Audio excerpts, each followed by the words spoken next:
राज बब्बर और स्मिता पाटिल की अधूरी प्रेम कहानी। जन्म जन्म का साथ है तुम्हारा हमारा, तुम्हारा हमारा। राज बब्बर और स्मिता पाटिल दोनों एक मंझे हुए कलाकार और फिल्म जगत के बेहतरीन एक्टर है। दोनों की एक्टिंग सराहनीय है। खास करके स्मिता पाटिल की एक्टिंग के बारे में को मानना पड़ेगा कि स्मिता पाटिल जैसे actress Bombay Hindi film industry या पूरी हिंदुस्तान की फिल्म इंडस्ट्री में बहुत कम आती है, मगर इन दोनों की जिंदगी इतनी उतार चढ़ाव भरी थी कि इन दोनों ने जिंदगी में प्यार तो दोनों से बहुत किया, लेकिन दोनों मिल नहीं पाए या दोनों की जिंदगी ज्यादा दिन चल नहीं पाए। तो क्या था इस राज बब्बर और स्मिता पाटिल की जीवन की कहानी, जानेंगे इस वीडियो में।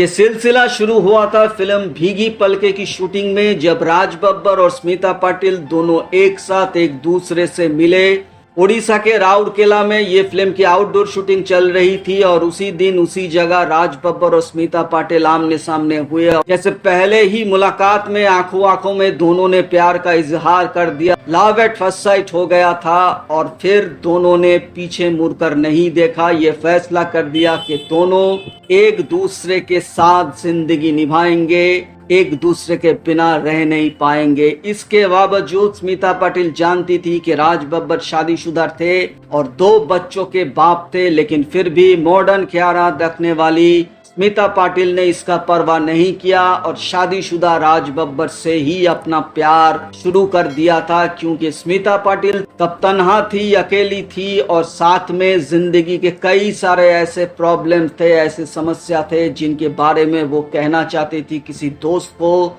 और वो दोस्त उन्हें राज बब्बर के रूप में सामने आए। मगर राज बब्बर का ये मसला नहीं था। उन्होंने सोची समझी एक प्लानिंग की तरह स्मिता पाटिल को इस्तेमाल किया, यूज किया, क्योंकि उस समय राज बब्बर काम तो कर रहे थे मगर हीरो वाला जो छाप था वो छाप उन्होंने बॉलीवुड फिल्म इंडस्ट्री में नहीं छोड़ा। तो फिल्में उनको मिल रही थी, लेकिन सब छोटे बजट की फिल्म थी और वो फिल्म चलना या ना चलना दोनों ही एक बराबर है। तो राज बब्बर समझ गए कि उनकी शक्ल सूरत जो थी वो कोई हीरो जैसी वाली नहीं थी, तो इसके लिए उसको चर्चा में रहना पड़ेगा और चर्चा में लिए किसी के साथ उनको अफेयर करना पड़ेगा। अगर ये अफेयर चल जाए तो खबरों की मैगजीन में सुर्खियां में वो चले आएंगे और सब लोग इस अफेयर के बारे में बात करेंगे। साथ में प्रोड्यूसर डायरेक्टर भी राज बब्बर को नोटिस करेंगे। तो तभी स्मिता पाटिल राज बब्बर के सामने आई। राज बब्बर इस रिलेशन को बहुत ही बाखूबी से इस्तेमाल किया था और इसके बाद राज बब्बर और स्मिता पाटिल काफी सारे फिल्में एक के बाद एक साइन करने लगे थे, क्योंकि प्रोड्यूसर डायरेक्टरों की नजर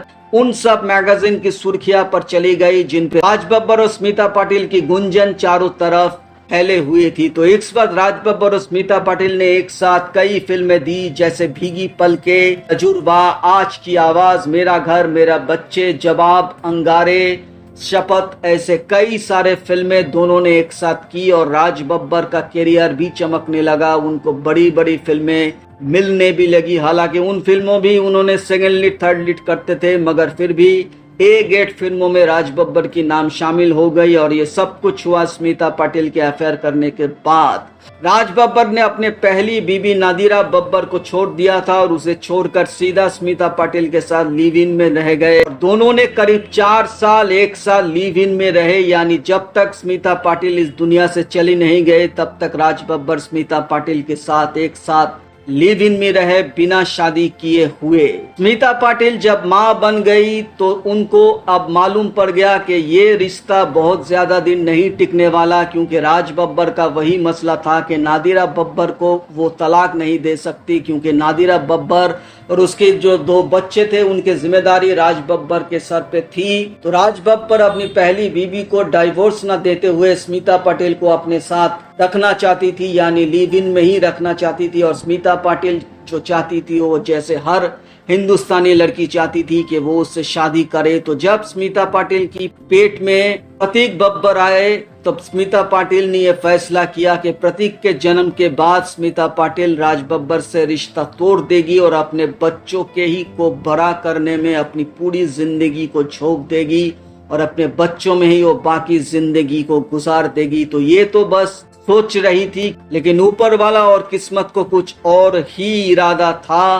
13 दिसंबर 1986 को अपने बच्चे को जन्म देने के बाद स्मिता पाटिल दुनिया को छोड़कर चले गई और इस बच्चे को अनाथ करके स्मिता पाटिल उसकी अधूरी सपने अधूरा रह गए। राज बब्बर इसके बाद स्मिता पाटिल के मरने के बाद तुरंत 1 मिनट भी देरी नहीं की, उन्होंने अपनी पहली बीवी नदीरा के पास वापस चली गई, उनसे सुलह कर लिया। प्रतीक बब्बर जो स्मिता पाटिल के बेटे थे, वो राज बब्बर और अपनी माँ से पहले तो बहुत नफरत करती थी, लेकिन बाद में माँ की तरफ उनकी झुकाव तो पड़ी, लेकिन पिता की तरफ जो नफरत थी वो नफरत आज भी बरकरार है। और इसलिए कि प्रतीक बब्बर ने अपना सरनेम जो बब्बर था वो अब हटा लिया था और आज प्रतीक से प्रतीक नाम से ही जाना जाता है। किसी भी फिल्म में आप अगर प्रतीक को देखेंगे तो सिर्फ प्रतीक नाम से ही देखेंगे, प्रतीक बब्बर के नाम से नहीं। स्मिता पाटिल ने राज बब्बर से तो बेइंतहा मोहब्बत की, मगर राज बब्बर ने स्मिता पाटिल को बस इस्तेमाल ही किया और कुछ नहीं किया।